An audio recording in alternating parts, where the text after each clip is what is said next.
কোথায় যাবেন শেখ হাসিনা?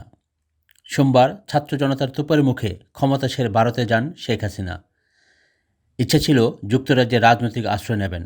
তবে বিভিন্ন সংবাদ মাধ্যমের সূত্র জানাচ্ছে, ক্ষমতাচ্যুত শেখ হাসিনাকে আশ্রয় দিতে ইচ্ছুক নয় যুক্তরাজ্য। তাকে যাতে আশ্রয় না দেওয়া হয়, এই জন্য হোম অফিসে আবেদন করেছে ব্রিটিশ বাংলাদেশিদের অনেকেই।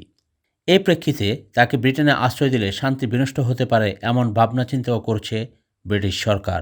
অন্যদিকে হোম অফিসের সঙ্গে যোগাযোগ করে ভারতীয় সংবাদ মাধ্যম জানাচ্ছে, শেখ হাসিনা যে পদ্ধতিতে আশ্রয় চেয়েছেন, অভিবাসন আইন অনুযায়ী তা সম্ভব নয়।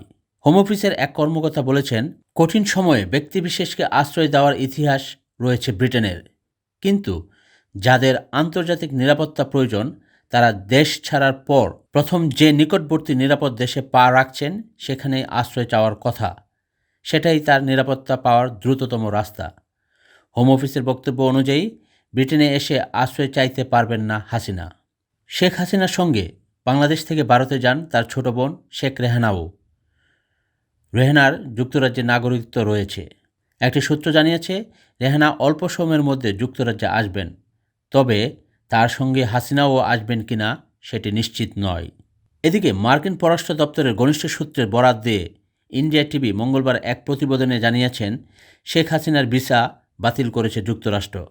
তবে সাবেক প্রধানমন্ত্রী সহ অন্য মন্ত্রীদের ভিসা প্রত্যাহার নিয়ে মন্তব্য করতে রাজি নয় ঢাকার মার্কিন দূতাবাস। সদ্য বিদায়ী প্রধানমন্ত্রী শেখ হাসিনা বর্তমানে দিল্লিতে অবস্থান করছেন। কিন্তু তাকে ভারত ছেড়ে যেতে 48 ঘন্টা সময় বেঁধে দেওয়া হয়েছে বলে জানিয়েছে ভারতীয় সংবাদ মাধ্যম। একটি সূত্র বলছে, ব্রিটেন তাকে পুরোপুরি প্রত্যাখ্যান করলে তিনি বেলারুশ যেতে পারেন। ফিনল্যান্ড যাওয়ারও সুযোগ রয়েছে। কোনো কিছুই এখনও স্পষ্ট হয়নি। তবে 75 বছরের পুরানো দল আওয়ামী লীগের সভানেত্রী আপাতত কিছুদিন দিল্লিতে কাটাবেন তা অনুমেয়। Afzal Hossain, ATN Bangla, UK।